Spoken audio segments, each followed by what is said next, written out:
Naam, habari ni msingi wa maarifa, lakini pia ni msingi wa maendeleo ya kila binadamu yoyote yule anayeishi katika ulimwengu huu. Lakini hapa ninakuletea dondoo za mlimani ambazo zimetufikia kwa wakati huu. Na ninayekupitisha katika dondoo hizi ni mimi Paul Galo. Tafadhali ungana na mimi kutoka hapa mpaka pale nitakapokupa mkono wa kwaheri. Zipo dondoo za kitaifa, kimataifa, lakini pia katika uga wa michezo na burudani zipo nyingi kweli kweli. Naam, nikianza na dondoo za kitaifa ni kwamba wakati mkutano wa 19 wa Bunge la Jamhuri ya Muungano wa Tanzania ukiendelea leo jijini Dodoma, pamoja na mambo mengine, wabunge watapiga kura kupitisha bajeti kuu ya serikali ya shilingi trilioni 56.49 kwa mwaka wa fedha 2025-2026.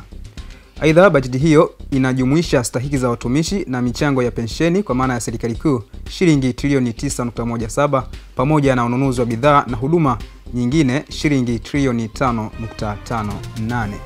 Bajeti hiyo inatarajiwa kupatikana kutokana na mapato ya ndani ambayo ni shilingi trilioni 40.47, misaada kwa maendeleo shilingi trilioni 1.07 na mikopo ya shilingi trilioni 14.95. Katika mapato ya ndani yanayotarajiwa ni kodi ni shilingi trilioni 32.31, mapato yasiyo ya kodi shilingi trilioni 6.48 pamoja na mamlaka za serikali za mitaa shilingi trilioni 1.68.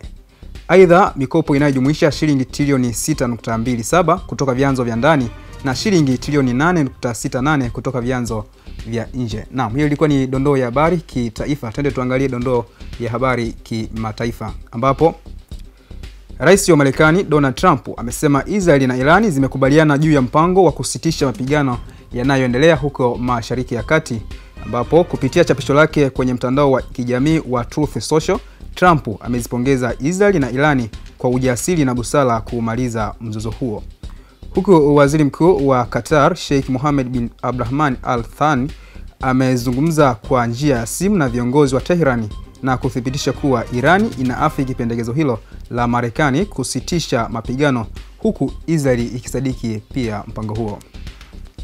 Na hiyo ilikuwa ni dondoo ya habari kimataifa. Na katika upande wa michezo na burudani, kuelekea mchezo wa ligi kuu ya NBC ambapo Kariakoo Derby Young Africans dhidi ya Simba Sports Club ni mchezo unaobeba hisia kubwa za mashabiki ndani na nje ya mipaka ya Tanzania. Mechi hii itakayochezwa kuanzia majira ya saa 11 kamili kwa saa za Afrika Mashariki katika uwanja wa Benjamin Mkapa jijini Dar es Salaam unatarajiwa kuongozwa na waamuzi kutoka nje ya mipaka ya Tanzania, isipokuwa kamishna wa mchezo Salim Omari Singano anayetokea Tanga, huku wengine watatu wakitokea Misri na mmoja akitokea Somalia. Sasa mwana Simba, mwana Yanga, tuzetu uwanjani. Na mpaka hapo ninahitimisha dondoo za Mlimani TV. Kutoka hapa ulikuwa nami Paul Galo. Tafadhali endelea kutazama Mlimani TV mpaka wakati mwingine, panapo majaliwa.